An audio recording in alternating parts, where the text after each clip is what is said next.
Selamat siang Bu Sualiyah dan teman-teman. Kami dari kelompok 10 ingin mempresentasikan chapter 9 tentang revenue. Kelompok kami beranggotakan Albi, Sabar Joshua, Dionysius, Willy Wijaya, dan saya sendiri Sarune.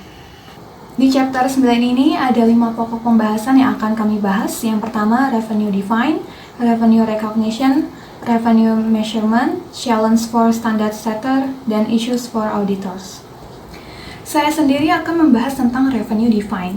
Pendapatan adalah hubungan antara kegiatan moneter yang menaikkan nilai perusahaan yang berasal dari kegiatan produksi dan penjualan output yang dihasilkan perusahaan. Menurut IAS 18 ASB 118, revenue merupakan aliran masuk bruto manfaat ekonomi selama satu periode yang berasal dari kegiatan rutin suatu entitas yang menyebabkan peningkatan ekuitas selain dari kontribusi pemilik. Selanjutnya ada behavioral view of revenue, di mana menurut Patton dan Littleton, sudut pandang perilaku dari revenue, expense, dan profit. Revenue merupakan pengukuran dari performa bruto sebuah entitas sebagai bisnis penghasil profit. Ketika expense dilihat merepresentasikan usaha dari perusahaan, kemudian matching revenue dan expense yang dihasilkan dalam profit yaitu pencapaian bersih. Yang kedua ada dari Bedford yang mengatakan profit akan naik hanya atas aktivitas yang merupakan operasi bisnis entitas, tidak termaksud yang merupakan hasil dari penerapan metode akuntansi. Operasi bisnis yang umum dari entitas meliputi perolehan sumber daya uang, perolehan jasa, penggunaan jasa, penggabungan ulang jasa-jasa yang telah diperoleh, penyerahan jasa, dan yang terakhir ada distribusi sumber daya uang. Bedford juga mengatakan adanya proses memperoleh pendapatan. Yang pertama itu ada purchase of service, kemudian ada production, lalu ada storage of product, lalu ada sales on credit, kemudian ada collection of cash, dan yang terakhir ada warranty. Yang ketiga ada dari Myers yang mengatakan konsep pendapatan dan profit berhubungan dengan keputusan atau kejadian kritis tertentu yang dibuat oleh manajer. Profit diperoleh ketika pengambilan keputusan kritis atau melakukan tugas yang paling sulit dalam suatu siklus transaksi yang lengkap. Teori Mayer ini membantu akuntan dalam menentukan kapan pengakuan pendapatan. Selanjutnya saya akan menjelaskan tentang revenue recognition. Yang pertama, tentang historical perspective. Pada abad ke-19, income atau profit di perusahaan atau bisnis ditentukan berdasarkan konsep peningkatan dalam kekayaan bersih. Konsep ini dianggap berkontribusi atas terjadinya krisis ekonomi pada tahun 1930-an. Hal ini terjadi karena penilaian aset yang berlebihan. Atas hal ini kemudian konsep ini diganti menjadi konsep income yang harus terrealisasi. Selanjutnya di slide ini dilampirkan siklus operasi, di mana menurut Combs dan Martin pengakuan pendapatan dapat terjadi di poin nomor 5. Ini umumnya di perusahaan konstruksi bangunan yang diikat dengan kontrak. Poin nomor 7, adanya tanggung jawab pembeli untuk mengambil barang yang sudah dibeli. Poin ke-8, pengakuan pendapatan secara umumnya di perusahaan. Poin ke-9, ketika jasa profesional dan penjualan cicilan dilakukan. Selanjutnya saya akan menjelaskan tentang 3 kriteria dari pengakuan pendapatan. Yang pertama itu ada measurability of asset value, di mana pendapatan dapat diukur secara andal dengan prinsip konservatisme, di mana pendapatan diakui pada saat direalisasi secara aktual. Namun pada akuntansi nilai wajar, perubahan nilai aset akan dicatat sebagai beban dan atau pendapatan karena menahan aset. Hal ini konsisten dengan pendekatan basis akrual tetapi tidak konsisten dengan konsep realisasi dan historical cost. Menurut FASB, pendapatan dan gain tidak diakui jika belum realized atau realizable. Di dalam buku sendiri, istilah realized dan realizable berbeda makna. Realized artinya aset yang diterima adalah kas atau klaim atas kas. Sedangkan realizable, aset yang diterima siap dikonversi menjadi kas atau klaim atas kas. Menurut Patton dan Littleton, pendapatan terrealisasi ketika dibuktikan dengan adanya cash atau cash receipt atau piutang atau aset ancar lainnya. Aspek kriteria measurability adalah terjaminnya collectability cash yang tergantung dari pertimbangan manajer yang didasarkan pada pengalaman sebelumnya. Measurability berhubungan dengan kemampuan objektif untuk menentukan nilai penjualan. Objektif di sini dapat diartikan tidak bias atau memihak dan dapat dibuktikan. Yang kedua ada existence of transaction. Ketika pihak eksternal dalam sebuah transaksi menyatakan ketersediaan mereka untuk membayar harga yang diberikan Untuk produk atau jasa perusahaan, transaksi ini menjadi bukti objektif dari adanya peningkatan dalam nilai perusahaan. Yang ketiga, substantial completion of the earning process. Pendapatan tidak dihasilkan sampai perusahaan melakukan kegiatan usahanya. Kegiatan usaha yang dimaksud di sini adalah kegiatan usaha dalam rangka memperoleh pendapatan. Sebagai contoh, ada perusahaan sabun pakaian. Karena ada relasi yang baik dengan pelanggannya, ada pelanggan yang melakukan pembayaran di muka. Perusahaan tentunya tidak akan mencatatnya sebagai pendapatan, melainkan pendapatan diterima di muka, atau unearned revenue. Pada kesempatan kali ini saya akan menjelaskan tentang revenue measurement. Kriteria pengakuan pendapatan berdasarkan IASB Framework pada paragraf 83, yaitu ada dua kriteria. Yang pertama, adanya kemungkinan besar manfaat ekonomi di masa depan akan mengalir ke atau dari entitas. Yang kedua, mempunyai nilai yang dapat diukur dengan andal. Ketika framework menyediakan beberapa panduan yang berhubungan dengan pengakuan, ternyata framework tersebut tidak bisa meliputi tentang measurement dari revenue. Maka dari itu, IAS 18 atau AASB 118 menjelaskan revenue secara lebih spesifik. Dalam IAS 18 atau AASB 118 menyediakan kriteria yang spesifik untuk pengakuan dan pengukuran pendapatan yang berbeda-beda, yaitu pertama ada sales of goods, yang kedua ada rendering of service, yang ketiga ada interest, royalty, and dividends.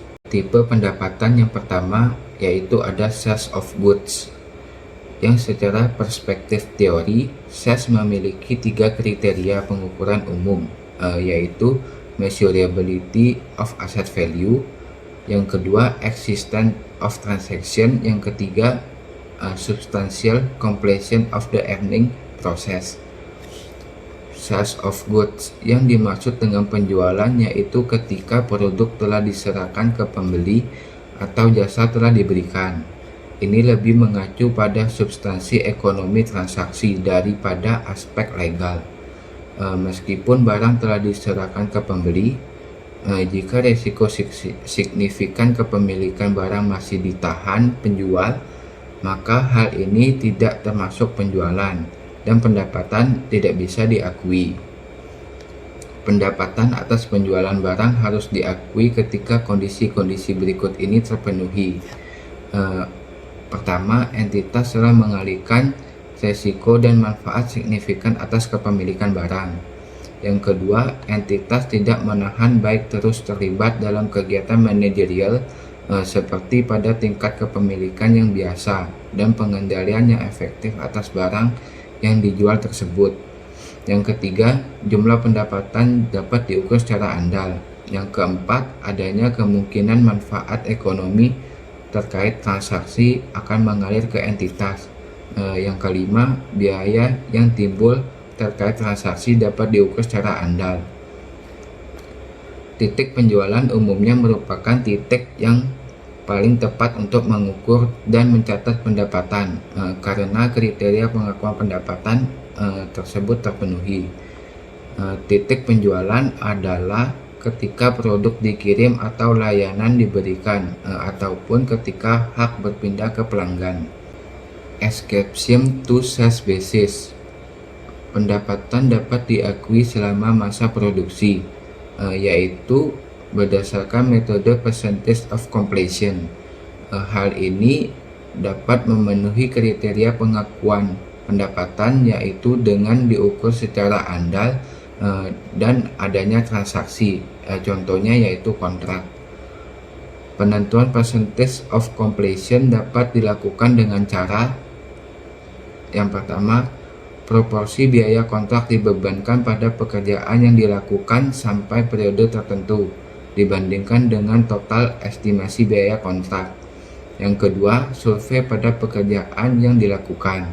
Yang ketiga, penyelesaian fisik secara proporsional dibandingkan dengan kontrak pekerjaan. Selanjutnya yang B, pendapatan diakui di akhir masa produksi, yaitu jika peristiwa penting adalah saat produksinya dan penjualan setelahnya hanya sesuatu yang rutin, sehingga dianggap akan selalu terjadi. Yang C, pendapatan diakui pada saat kas diterima setelah penjualan dilakukan, yaitu pada penjualan dengan metode installment dan cost recovery. Metode ini menunjukkan bentuk konservatif pengakuan pendapatan, penting karena kriteria pengakuan pendapatan pertama yaitu measurability, dan ketiga yaitu penyelesaian substansial tidak terpenuhi. Pembuktiannya adalah hanya berdasarkan kas yang diterima dari pelanggan. Tipe pendapatan yang kedua yaitu rendering of service. Ketika outcome transaksi terkait pemberian jasa dapat diestimasi dengan andal, pendapatan dapat diakui pada periode di mana jasa disediakan berdasarkan tingkat penyelesaian transaksi di tanggal pelaporan. Outcome transaksi dapat diestimasi secara andal jika kondisi berikut ini terpenuhi. Yang pertama, jumlah pendapatan dapat diukur secara andal. Yang kedua, ada kemungkinan manfaat ekonomi terkait transaksi akan mengalir ke entitas. Yang ketiga, tingkat penyelesaian transaksi pada tanggal pelaporan dapat diukur secara andal. Yang keempat, biaya yang timbul terkait dan untuk menyelesaikan transaksi dapat diukur secara andal. Tipe pendapatan yang ketiga yaitu interest, royalties, and dividends. Bunga, royalties, and dividend dapat diakui pada saat diterima, sehingga memenuhi ketiga kriteria pengakuan pendapatan. Namun untuk beberapa item dapat terjadi adanya pendapatan yang ditangguhkan. Contohnya itu pendapatan bunga di akhir periode akuntansi. Pendapatan atas bunga, royalti, dan dividen diakui ketika pertama akan kemungkinan manfaat ekonomi terkait transaksi akan mengalir ke entitas. Yang kedua, jumlah pendapatan dapat diukur secara andal. Yang ketiga, dasar pengakuannya memiliki beberapa metode. Untuk bunga, itu menggunakan effective interest method. Untuk royalti, itu menggunakan basis accrual sesuai dengan isi perjanjian terkait. Untuk yang dividen, itu ketika hak pemegang saham untuk memenuhi pembayaran sudah dibuat. Oke, sekarang sini saya akan melanjutkan yaitu challenges for standard setters. IASB dan FASB melakukan proyek kerja sama untuk membuat seperangkat prinsip-prinsip yang komprehensif dalam hal pengakuan dan pengukuran pendapatan karena dilatar belakangi oleh yang pertama, literatur yang ada belum menyajikan dengan baik. Kemudian yang kedua, transaksi pendapatan lebih kompleks. Yang ketiga, adanya inkonsistensi antara IASB framework dan beberapa standar. Kemudian yang keempat, standar yang ada tidak menguraikan dengan baik transaksinya. Kemudian yang kelima, tidak adanya pedoman tentang pengakuan pendapatan. Selanjutnya, prinsip yang diusulkan oleh FASB dan IASB adalah yang pertama, entitas pelaporan harus mengakui pendapatan pada periode akuntansi. Kemudian yang kedua, entitas pelaporan harus mengukur pendapatan yang timbul dari kenaikan aset. Selanjutnya, poin penting dari prinsip tersebut adalah yang pertama, pendapatan diakui ketika timbul, ditekankan pada aspek waktu, bukan terrealisasinya pendapatan. Kemudian pendapatan timbul dari kenaikan aset atau penurunan kewajiban. Kemudian pengakuan dan pengukuran pendapatan menggambarkan nilai wajar. Kemudian pengukuran harus dapat diandalkan. Definisi dari pendapatan yang diadopsi IASB adalah bahwa pendapatan dapat mencakup hasil dari perubahan nilai aset. Teman-teman, saya akan melanjutkan dengan issues for auditor. Jadi ada beberapa isu permasalahan yang terjadi pada auditor berkaitan dengan revenue. Yang pertama yaitu resiko overstatement pada revenue. Yang kedua, revenue tidak diungkapkan secara benar. Yang ketiga, manajemen melakukan estimasi pendapatan yang terlalu optimis. Dan yang terakhir, lemahnya prosedur audit. Kita akan lebih spesifik membahas isu yang pertama, yaitu berkaitan dengan resiko overstatement pada revenue. Jadi, risiko overstatement pada revenue ini terjadi jika yang pertama, transaksi atau kejadian yang mendasari pencatatan pendapatan belum terjadi atau tidak dikenakan terhadap entitas. Lalu yang kedua, jumlah pendapatan tidak dicatat dengan tepat. Yang ketiga, pendapatan untuk periode tersebut terkait atas transaksi untuk periode yang akan datang. Overstatement menjadi masalah yang lebih besar daripada understatement dan perlu mendapat perhatian lebih dari auditor karena lebih didorong oleh usaha manajer untuk mengelabui pengguna laporan keuangan dan adanya usaha untuk menutupi kondisi yang sebenarnya, sehingga overstatement sulit terdeteksi. Lalu yang kedua, terdapat bias dalam akuntansi di mana auditor akan lebih dipertanyakan apabila mengalami kegagalan dalam mendeteksi kesalahan yang mengarah ke pendapatan yang overstated daripada yang understated. Lalu yang ketiga, temuan United States Public Company Accounting Oversight Board atau PCAOB bahwa salah satu material laporan keuangan sering berasal dari kesalahan laporan pendapatan. Reviewer Kruse dan Lengsam mengatakan bahwa lebih dari setengah penipuan soal keuangan melibatkan overstatement pendapatan. Lalu selanjutnya, dapat menjadi masalah yang sulit untuk transaksi yang rumit dan atau ketidakpastian signifikan mempengaruhi penentuan penyelesaian transaksi secara substansial sehingga auditor bertanggung jawab untuk menilai dasar keputusan manajer terkait eksistensi dan nilai pendapatan yang diakui pada periode berjalan. Temuan PCAOB bahwa seringkali defisiensi kinerja perusahaan audit atas prosedur audit adalah terkait dengan akun pendapatan. Lalu, hal apa yang harus dilakukan oleh auditor? Yang pertama, melihat risiko bisnis perusahaan. Lalu yang kedua, meminta dasar estimasi yang dilakukan manajemen. Yang ketiga, melakukan pemeriksaan sales cut-off. Lalu yang terakhir, meminta bukti-bukti pendukung dari pernyataan manajemen. Demikianlah Bu Solia dan teman-teman presentasi dari kelompok kami. Mohon maaf atas kekurangan yang terjadi. Akhir kata, atas perhatiannya kami ucapkan terima kasih.